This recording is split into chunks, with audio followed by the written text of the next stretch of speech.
Hello friends, I am Dr. M. Sivaji Rao. Welcome to the ninth part of our constitutional series. In this video, today I am going to explain about the freedom of assembly guaranteed under Article 19(1)(b) of Indian Constitution. Please consider subscribing to get notified for more videos on Indian Constitution. The right to freedom of expression, association, and peaceful assembly are grouped together because they are often interlinked. Freedom of expression is frequently a necessary component of the rights to freedom of assembly and association when people join together for an expressive purpose. The very idea of the democratic government is implied the right of assembly. The right of peaceful assembly plays an important role in mobilizing the population, and they have the right to freely choose the location and the timing of the assembly, including public streets, roads, and squares. Freedom of assembly ensures people to get gather and meet publicly and privately. Assemblies can be platform to advocate for a change and bring awareness about their issues, whether it is human rights or socio-economic rights or any other issue. Generally, many governments often violate the right to freedom of assembly as a method of suppressing the dissent and critical voices. The right to peaceful protest is indeed a core component to the right to assemble peacefully.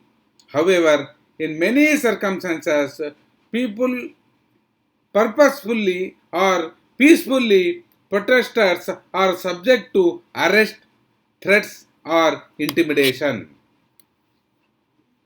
Article 19(1)(b) guarantees to all citizens of India right to assemble peacefully and without arms.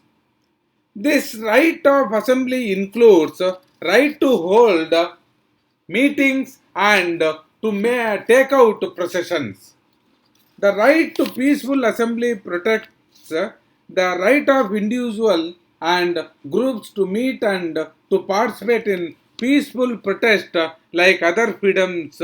This right is not absolute but restrictive.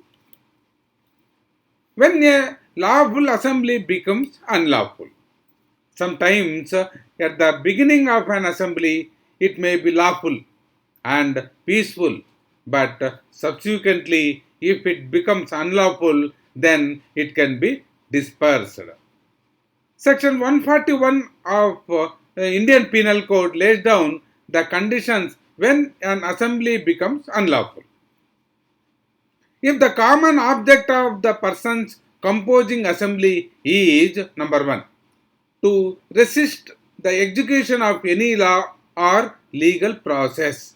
It means when law enforcing authorities coming, if any group of people oppose to enforce their power, then it will amount to violation of their right. And police can take action and you cannot enjoy the freedom of assembly. Second one, to commit any mischief or criminal trespass. Third one, to compel a person to do what he is not legally bound to do or omit which he is legally entitled to do. Fourth one, by means of criminal force or show of criminal force to override the government or any public servant in the exercise of his lawful powers. So, under these circumstances, any assembly can be declared unlawful and it can be dispersed. The right of assembly is implied in the very idea of the democratic government. States have an obligation to protect the right to freedom of assembly even though the assembly is protest against public policies and challenges the state. The state cannot interfere with the right to peaceful assembly of the people, though the state disagrees with the views of the protesters. Effective protection of the right to freedom of peaceful assembly will strengthen the democracy. Public assemblies also help to promote good governance by providing opportunities for the public to hold to account people and organizations with power. Next, restrictions on freedom of assembly. A doubt will arise whether this freedom of assembly is absolute. No, it is not absolute. It is subject to reasonable restrictions laid down in Article 19.3. This right, like other individual rights, is not absolute but restrictive. The right is, however, subject to the following restrictions under Article 19.3. They are: number one, the assembly must be peaceful. Second one, it must be unarmed. Third, reasonable restrictions can be imposed under clause 3 of Article 19. The assembly must be non-violent and must not cause any breach of public peace. If the assembly becomes disorderly or riotous or unlawful, then it is not protected under Article 19(1)(b) and reasonable restrictions may be imposed.